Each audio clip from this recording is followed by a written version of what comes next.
Talk to Me Tuesday on January 24th, 2023. First, I don't think she watches, but a belated birthday to my niece, Sarah. She is the youngest of my nieces and nephews, and she turned 40. I'm old, y'all. Anyway, I have finished something, and so I had to share it with you. And it's behind me, right here. It is the pressing board for my project room. So let me get the iron off. Here is my pressing board. So I had on hand a 16 by 36 tabletop from from Home Depot that I had bought to use as like a side table. I had made an L, if you remember, if you've been watching that long, when I had the sewing table in this corner over here.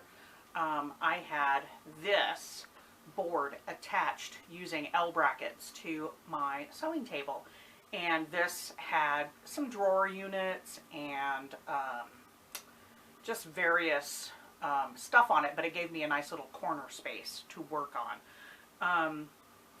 My sewing table's over here now, and this has been just leaning against the wall behind the door for probably over a year, and I decided to make a pressing table out of it. So first thing I did was cover it with a layer of Insulbrite, because that, regardless of which way you put it down, it reflects heat back to the source of the heat.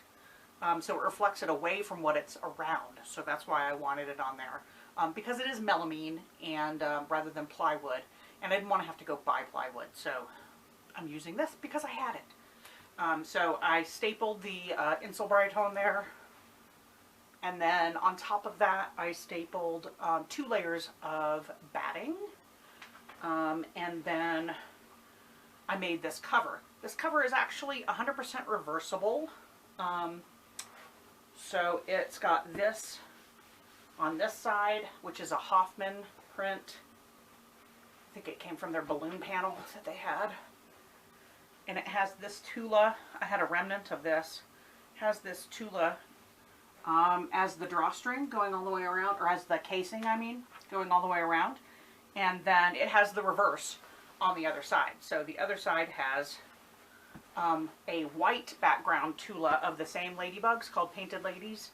And then it has more of these dots as the casing. I had trouble doing this. I didn't follow a tutorial. I figured it out on my own. So of course I screwed it up multiple times. And it's not exactly what I wanted, but it's going to work for now because I need to sew. And I don't have time to work on this anymore. And it just sits right here on top, so that if I do need an extra space that is not padded like this, I can just take it off.